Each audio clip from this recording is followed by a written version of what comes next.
Assalamu alaikum guys.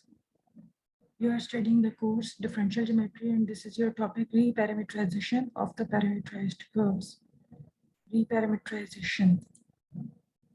What is reparameterization? You have already studied the parameterized equations of the curve. If we parameterize the curve with a different parameter as parameter which was used earlier, then the curve will be reparameterized in another way. आप इसको properly किस तरह से कहेंगे, जैसे आप पहले equation of circle, हम एक एग्जांपल से इसको डिस्कस करना शुरू करते हैं. For example alpha of t cos t sine t, ये आपके पास एक कर्व था और इस इक्वेशन ऑफ कर्व में ये इक्वेशन ऑफ सर्कल है. इसमें what was t? T was the angle of the position vector of any point with the positive x axis. उस वक्त आपके पास alpha of t equal to cos t sine t ये equation बनी थी by taking the circle of radius 1. यहाँ पे आप radius 1 ले लें. हमने ये चीज डिस्कस की कि अगर हम पैरामीटर t को चेंज करते हैं तो इक्वेशन चेंज हो जाएगी. t is your independent parameter. If we take some other parameter instead of this angle with positive x-axis, then the equation of the curve will be changed. It will look changed, but it will represent the same curve. ठीक है, curve आपको वही का वही मिलेगा, equation different नजर आएगी. For example इसमें हमने क्या किया था, टी को हमने पॉजिटिव एक्स एक्सिस के बजाय पॉजिटिव वाई एक्सिस के साथ एंगल अगर हम ले लें तो क्या बनता है, इस डायग्राम में आप ऑब्जर्व कर सकते हैं. अगर हम एंगल टी को पॉजिटिव एक्स एक्सिस के बजाय पॉजिटिव वाई एक्सिस के साथ ले लें तो फिर इसके जो कंपोनेंट्स, पॉइंट कोई भी पॉइंट पी है आपका सर्कल, इसके एक्स और वाई कंपोनेंट्स क्या बनेंगे. आप देखें एंगल टी वाई एक्सिस के साथ है तो the component along the y axis will be sine t. If radius is r then that component will be r sine t और ए साइन टी. इस वक्त आपके पास रेडियस 1 है, ये यूनिट सर्कल है, तो आपके पास एक्स कंपोनेंट आपका साइन टी बन रहा है और वाई एक्सिस के साथ जो कंपोनेंट बनेगा वो कॉस टी बनेगा, क्योंकि एंगल टी आपका वाई एक्सिस के साथ है, तो जो कंपोनेंट वाई एक्सिस के साथ होगा वो कॉस टी होगा. अब देखिए आपकी इक्वेशन क्या बन गई, alpha of t is equal to sine t cos t. हमने टी को एक्स एक्सिस के बजाय वाई एक्सिस के साथ एंगल ले लिया तो आपकी इक्वेशन चेंज हो गई, लेकिन ये वही उसी कर्व की इक्वेशन है, ये वही कर्व है, ये वही सर्कल है, वही उसकी पोजीशन है और वही उसका सेंटर ऑफ रेडियस है, सब कुछ वही है, कुछ भी चेंज नहीं हुआ. तो आपने कर्व को रीपैरामीटराइज कर दिया.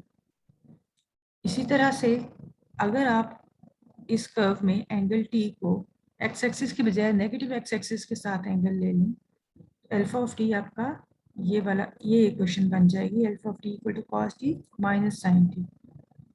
और अगर आप नेगेटिव वाई एक्सिस के साथ एंगल ले लें तो ये सिर्फ हम एंगल को चेंज कर रहे हैं, टी को हम एंगल ही ले रहे हैं और उसको चेंज कर रहे हैं और हमारे पास 4 डिफरेंट पैरामीटराइजेशन आ गए. हम एंगल के बजाय कई मेथड्स हैं, हम कुछ और पैरामीटर टी ले सकते हैं और इस कर्व को, इक्वेशन ऑफ सर्कल को रीपैरामीटराइज कई तरीकों से कर सकते हैं. आपका मेन टॉपिक क्या है, natural reparameterization. What is the natural reparameterization? आपको पता है कि if you have a regular और a smooth curve alpha of t which is a smooth function of t, then this curve may or may not be a unit speed curve. हो सकता है ये unit speed curve हो सकता है ना हो. यूनिट स्पीड होगा तो आप इसका डेरिवेटिव लेंगे, उसका मॉड चेक करेंगे, इक्वल टू 1 है तो curve is unit speed, otherwise it is not a unit speed curve. अब नेचुरल रीपैरामीटराइजेशन क्या होती है, to reparameterize a curve in the way that it becomes a unit speed curve. आपने उसको unit speed curve बना देना है. उसके लिए हम क्या स्टेप्स फॉलो करेंगे, अल्फा ऑफ टी अगर आपका एक रेगुलर कर्व है, टी उसका पैरामीटर है, you will calculate the arc length. Arc length को हम पैरामीटर ले लेंगे, आर्क लेंथ पैरामीटर बन जाएगा वो। एस आर्क लेंथ पैरामीटर है आपका, आप इसको आर्क लेंथ के फॉर्मूला से कैलकुलेट करें इस कर्व के लिए, तो वो इन टर्म्स ऑफ टी आपके पास कुछ आंसर आ जाएगा, that will be a function of t. So you will get a relation S is equal to S of t means S equal to something in terms of t। आप इस equation को invert करें इस तरह से कि आपके पास t in terms of S आ जाए, यानी इस इक्वेशन में से t की वैल्यू निकालें जो कि in terms of S हो, ठीक है, t as a function of S, t equal to t of S। वो वाली t की वैल्यू हम कर्व की इक्वेशन में पुट करेंगे और आपका कर्व यूनिट स्पीड कर्व बन जाएगा, यानी उसकी नेचुरल रीपैरामीटराइजेशन हो जाएगी।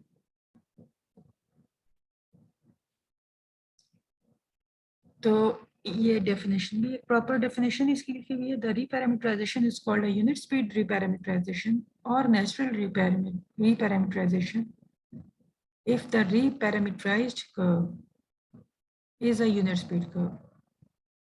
ठीक है, तो उसको हम नेचुरल या यूनिट स्पीड रीपैरामीटराइजेशन बोलेंगे। इस पैरामीटराइजेशन की कुछ प्रॉपर्टीज होती हैं, वो मैंने यहाँ पर लिखी हुई है, इनके प्रूफ आपने कर। Number 1, if the curve is regular then its reparameterized equation will be regular also। reparameterization of a regular curve is regular। ठीक है, नंबर 2 क्या है, अगर एक कर्व हो रेगुलर तो उसकी यूनिट स्पीड रिपैरामीटराइजेशन यानी नेचुरल रिपैरामीटराइजेशन पॉसिबल है, अदरवाइज नहीं। Means a natural reparameterization exist if and only if the curve is regular. Third property क्या है इसकी, alpha of t is any regular curve and alpha of s, alpha of u are any two natural reparameterization, यानी alpha of s भी और alpha of u भी दो different parameters हैं s और u, और दोनों यूनिट स्पीड रिपैरामीटराइजेशन है। तो s और u के बीच में क्या रिलेशन होगा, du by dt equal to plus minus ds by dt होगा। ठीक है, t क्या है, ओरिजिनल कर्व का पैरामीटर, इसको इंटीग्रेट करें आपके पास क्या आ जाता है, u is equal to plus minus s plus c, यानी u और s एक दूसरे के इक्वल हो सकते हैं और एडिटिव इनवर्स हो सकते हैं, प्लस सी यानी एक कांस्टेंट ऐड हो सकता है, इस तरह से ये इनके बीच में रिलेशन होगा। अभी हम एक एग्जांपल देखते हैं कि हम कर्व को रिपैरामीटराइज कैसे करेंगे।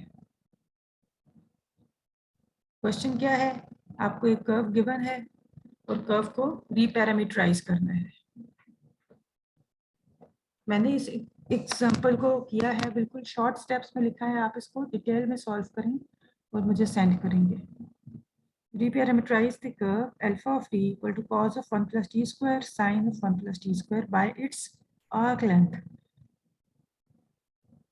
क्वेश्चन इस तरह से भी हो सकता है कि reparameterize the curve, the given curve, so that it becomes a unit speed curve, या find a unit speed reparameterization of the curve, या फिर find the natural reparameterization of the curve, find the arc length reparameterization of the curve। ये सब same questions हैं, इन सब में एक ही बात पूछी हुई है, आपने क्या करना है, कर्व आपको गिवन है alpha of T, alpha of T का आप डेरिवेटिव लें, डेरिवेटिव के बाद लेने के बाद आप इसका मॉड ले लें, और ये जो आपका आर्क लेंथ का फॉर्मूला है,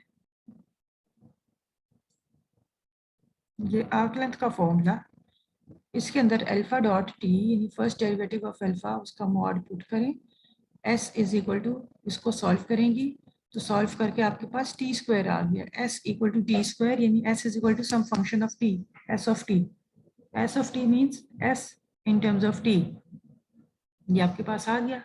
अब यहाँ से आप t की वैल्यू को अलग करेंगी तो स्क्वायर को दूसरी साइड पे ले जाएंगी, तो आपके पास आ जाएगा t equal to square root of s, t equal to square root of s, t की वैल्यू आ गई।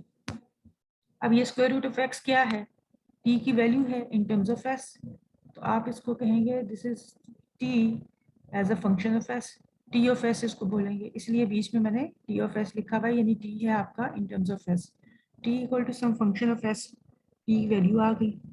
इस टी की वैल्यू को आप गिवन कर्व में पुट कर दें अल्फा ऑफ टी में, तो ये रही प्री पैरामीटराइज होकर आपको नई इक्वेशन मिल जाती है। टी को स्क्वायर रूट एस पुट कर दें, या टी स्क्वायर आ रहा है तो वहाँ पे एस पुट करेंगे, और ये आपके पास रीपैरामीटराइज हो गया और ये आंसर आ गया। ठीक है, रीपैरामीटराइज्ड इक्वेशन आपकी इस तरह से आ गई। आप इसको डिटेल्ड स्टेप्स में सॉल्व करें और मैं आपको बता रही हूँ, मुझे सेंड करें। अच्छा, इसमें एक चीज़ का आपने ख्याल रखना है, ये राइट साइड पे जो इक्वेशन की राइट साइड पे जो प्रॉपर ये असल इक्वेशन है आपकी, यहाँ पे आपने टी की जगह वैल्यू पुट करनी है, ये रही टी की वैल्यू पुट करेंगे स्क्वायर रूट एस। ठीक है, लेकिन ये जो दूसरी साइड है, ये मैं आपको बता रही हूँ लेफ्ट साइड, इसमें अल्फा ऑफ टी का मतलब है alpha in terms of T.